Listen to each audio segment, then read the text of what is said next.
Since I'll be reviewing a very unique game, I think it's only fitting that I get a very unique touch to this review. So... Cue squeaky voice! In the endless pool of JRPGs, it's very difficult to find a game that's unique, different, is bold enough to take a chance, and is willing to break traditional conventions. Some RPGs try to do this and fail miserably, while others are deemed a success and are hailed by fans as a masterpiece. Earthbound is one of the latter. I've never reviewed such a universally critically acclaimed game. My other reviews have at least had some person hate the game, but I can't find one person who has played Earthbound who did not like it.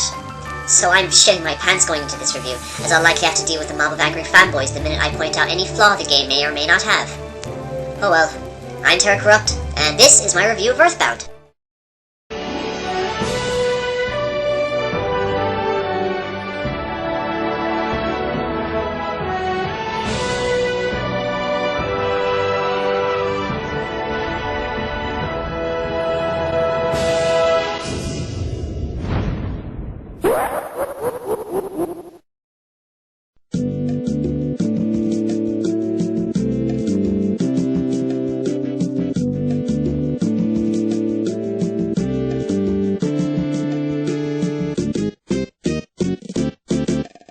Earthbound is the story of Ness and his friends Paula, Jeff and Pooh.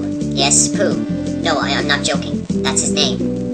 These poor children have been tasked with saving the world from the evil Gygas. This is all told from Buzzbuzz, a butterfly from the future. Ness and his pals must travel the world over looking for Your Sanctuary locations, in which they record the Earth's song in their soundstone. With the Earth's power, they hope to be strong enough to defeat Gygas and save the future. The main story is not too unique, but that's not a bad thing. After all, the story is only one part of the game. What really sets this game apart is the world in which it's set in. In most RPGs, you are either in the past, future, or in an alternate reality. In Earthbound, you are on Earth in the year 1990X. While there are no real-world locations, the world you explore is a modern one. You rest at a hotel, you go to the hospital if you are sick, you have an ATM card in which you can withdraw money from an ATM machine. Instead of swords, bows, and axes, you have baseball bats, slingshots, and teddy bears. Nintendo have always put emphasis on characters and expression. The main four characters don't talk much, but there are a load of NPCs that will stick in your mind, and will put a smile on your face. And some with the most oddball dialogue I've ever seen in any game, but it's awesome. Earthbound isn't trying to be serious. It knows what it is. It's a colourful, child-friendly world with unique characters and plot elements. One thing I will warn you of though, if you think the game is all flowers and daisies, then you probably don't want to face the final boss, especially if you yourself are a kid. I'm just saying, you might not be able to get a good night's sleep for a good few weeks. And yes, this is an RPG we are dealing with, so expect a good 30 hours of playtime. When walking on the world map you can go 8 directions, kinda like in Chrono Trigger, except you can't run. You are able to, however, man a bike later. Pressing A will bring up a menu in which you can input various commands.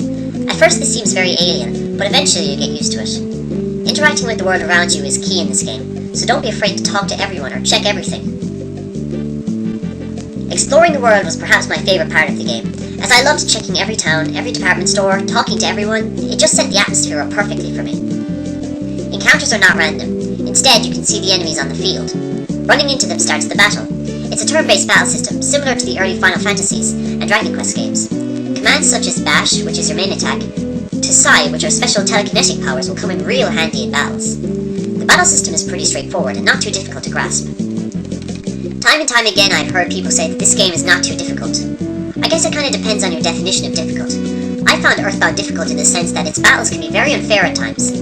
I guess the best example I can give you is the immediate beginning of the game, in which you absolutely need to grind in order to get to the next area, and you will probably die a lot in the process. Later on in the game I found myself healing after every single battle, a minor inconvenience, but it reminded me of how strong the enemies around me were.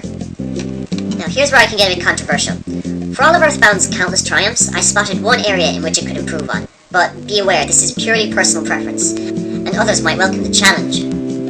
I really didn't like the lack of items you were able to carry at one time. I found myself dropping precious items at some points in the game. As I said, some people may like it, I did not. A lot of work went into this game's soundtrack, and this is evident throughout the game. While I can't say I enjoyed every single tune, I will say that this game has one of the most varied soundtracks I've ever heard. Some songs really stuck in my head, like Owen Town's theme for example. Others kinda confused me, like some of the battle music. All in all, every song is meant to heighten the atmosphere of the immediate moment in time, and it does this very successfully. Me being a fan of colourful games, you can probably guess that I love the graphics and style of the game. It's games like these that keep me coming back to the 16-bit era, in lieu of more modern games. Earthbound is a very unique experience, and a great one at that. It's rare that I play a game that surprises me on every level, all the time breaking every RPG convention I hold true. I haven't played an RPG besides World of Warcraft in which it was essential to be at level 80 for the final boss. If you're an RPG fan, play this game. If you are looking to get into RPGs, play this game. Just know that the beginning is the hardest part of the game. I would recommend this game to anyone who has a sense of humour or is looking for a truly special experience.